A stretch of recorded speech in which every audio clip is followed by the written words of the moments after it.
Sebelum kami menjelaskan, kami akan memperkenalkan diri kami terlebih dahulu masing-masing. Di sini saya Steven Immanuel Saragi selaku moderator dan juga ditemani oleh teman-teman saya. Saya Sofian Adi. Saya Zaki Fajar Habibi. Saya Muhammad Ibrahim Ditama. Saya Muhammad Alif Rahmat. Baik, mungkin karena ada kendala boleh dilanjut. Oke, selanjutnya untuk pendahuluan boleh kepada teman saya untuk menjelaskan, dipersilakan. Jadi yang pertama ini adalah pendahuluan. Nah, kasus buronan ini yang ditetapkan sebagai tersangka setelah mencukur rambut siswa menjadi perdebatan luas di masyarakat. Kasus ini tidak hanya berkaitan dengan aspek hukum, tapi juga menyoroti batas kewenangan guru dalam mendisiplinkan siswa serta perlindungan terhadap hak anak. Bagian masyarakat menganggap tindakan guru sebagai bentuk pembinaan disiplin, sementara sebagian lainnya menilai tindakan tersebut melanggar hak siswa sehingga perlu diproses secara hukum. Nah, perbedaan pandangan tersebut banyak terlihat di media sosial. Khususnya komentar ini menjadi ruang bagi masyarakat untuk menyampaikan dukungan, kritik, maupun penilaian terhadap guru dan kepolisian. Oleh karena itu, komentar di YouTube dapat digunakan sebagai sumber data untuk memahami persepsi publik terhadap kasus ini. Nah, penelitian ini sebelumnya menunjukkan bahwa tingkat kepercayaan masyarakat terhadap Polri tergolong tinggi. Namun, hubungan antara masyarakat dan kepolisian masih menghadapi tantangan, terutama terkait persepsi mengenai keadilan, transparansi, dan profesionalisme. Oke, baik. Selanjutnya terkait metode. Jadi dalam pelaksanaannya, penelitian ini menerapkan sejumlah prinsip etika penelitian untuk menjaga validitas data sekaligus melindungi pihak-pihak yang terlibat dalam komentar publik. Pertama, identitas pribadi pengguna, dari nama akun, tautan profil, maupun informasi yang memungkinkan identifikasi individu, tidak ditampilkan secara langsung dalam laporan penelitian. Kutipan komentar yang digunakan sebagai ilustrasi tema disajikan secara anonim. Kedua, data dan komentar yang dianalisis bersifat publik, yaitu dapat diakses oleh siapapun tanpa memerlukan izin akses khusus. Namun, penggunanya dibatasi hanya untuk kepentingan akademik dan tidak dipublikasikan ulang di luar konteks penelitian ini. Ketiga, Di sini izinkan saya untuk menjelaskan dari hasil diskusi dari kelompok kami, yaitu yang pertama ada analisis frekuensi dan dominasi kata melalui interpretasi word cloud dan juga tree map.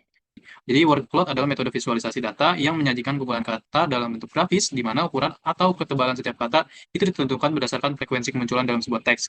Jadi ketika karena di sini data yang paling banyak muncul ataupun paling banyak eh, hadir dalam data itu adalah seperti yang digambar, itu ada polisi, yang di mana itu sangat-sangat, dan juga ada beberapa eh, minimal juga yang lain, yaitu data-data seperti kata pendidikan, pendidik, tersangka, Indonesia, sekarang, dan lain-lain. Alat ini juga berfungsi sebagai sarana efektif untuk menangkap poin-poin utama, tema, ataupun tren dari kumpulan data teks yang panjang secara instan dan juga menarik secara visual. Meskipun memiliki keterbatasan dalam hal penyajian konteks mendalam ataupun analisis sentimen yang lebih detail.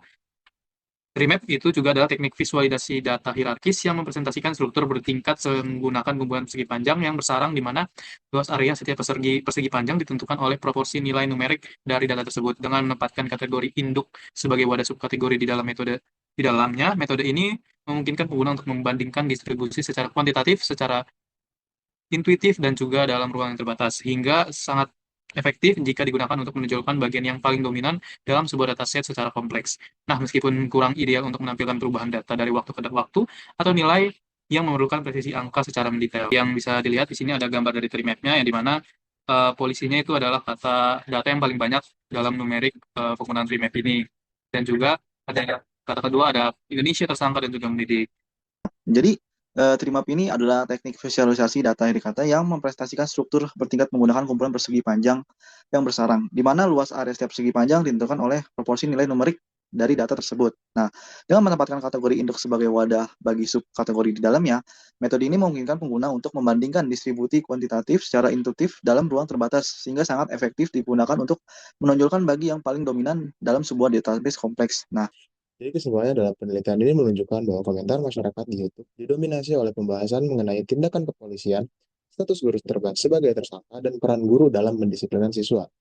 Nah, analisis menggunakan word frekuensi, word cloud tree map, matrix coding query, dan juga comparison diagram menunjukkan bahwa kata polisinya, tersangka, mendidik, pendidikan, dan juga perlindungan paling sering muncul. Secara umum, sentimen audiens cenderung mendukung tindakan guru sebagai bagian dari proses pendidikan, sekaligus mempertanyakan keputusan hukum yang menetapkan guru sebagai tersangka. Temuan ini menunjukkan bahwa media sosial menjadi ruang yang merepresentasikan persepsi masyarakat terhadap isu-isu pendidikan dan penegakan hukum yang ada.